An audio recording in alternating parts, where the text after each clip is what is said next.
موسیٰ علیہ السلام کا عصا اور 12 چشمے۔ بنی اسرائیل کا اصل وطن ملک شام تھا، لیکن حضرت یوسف علیہ السلام کے دور حکومت میں یہ لوگ مصر میں آ کر آباد ہو گئے اور ملک شام پر قوم عمالقہ کا قبضہ ہو گیا، جو بدترین قسم کے کفار تھے۔ جب فرعون دریائے نیل میں غرق ہو گیا اور حضرت موسیٰ علیہ السلام کو فرعون کے خطرات سے اطمینان ہو گیا تو اللہ تعالیٰ نے حکم دیا کہ قوم عمالقہ سے جہاد کر کے ملک شام کو ان کے قبضے سے آزاد کرائیں۔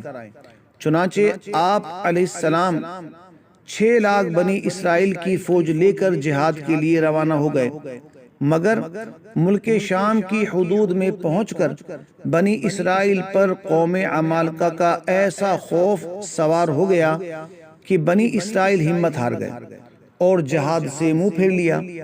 اس نافرمانی پر اللہ تعالیٰ نے بنی اسرائیل کو یہ سزا دی کہ یہ لوگ 40 برس تک میدان طیہ میں بھٹکتے اور گھومتے پھرتے اور اس میدان سے باہر نہ نکل سکے۔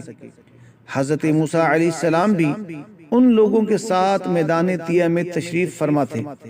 جب بنی اسرائیل اس بے آب و گیا میدان میں بھوک و پیاس کی شدت سے بے قرار ہو گئے تو اللہ تعالیٰ نے حضرت موسیٰ علیہ السلام کی دعا سے ان لوگوں کے کھانے کے لیے من و سلوہ آسمان سے اتارا۔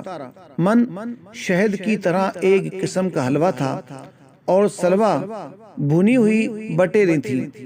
کھانے کے بعد جب یہ لوگ پیاس سے بے تاب ہونے لگے اور پانی مانگنے لگے تو حضرت موسیٰ علیہ السلام نے پتھر پر اپنا عصا مار دیا تو اس پتھر میں 12 چشمے پھوٹ کر بہنے لگے اور بنی اسرائیل کی 12 خاندان اپنے اپنے ایک چشمے سے پانی لے کر خود بھی پینے لگے اور اپنے جانوروں کو بھی پلانے لگے، اور پورے 40 برس تک یہ سلسلہ جاری رہا۔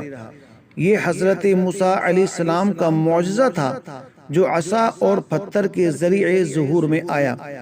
قرآن مجید نے اس واقعے اور معجزے کا بیان کرتے ہوئے سورہ بقرہ میں ارشاد فرمایا، ترجمہ کنز ایمان: اور جب موسیٰ نے اپنی قوم کے لیے پانی مانگا تو ہم نے فرمایا اس پتھر پر اپنا عصا مارو، فوراً اس میں سے 12 چشمے بہہ نکلے۔ ہر گروہ نے اپنا گھاٹ پہچان لیا۔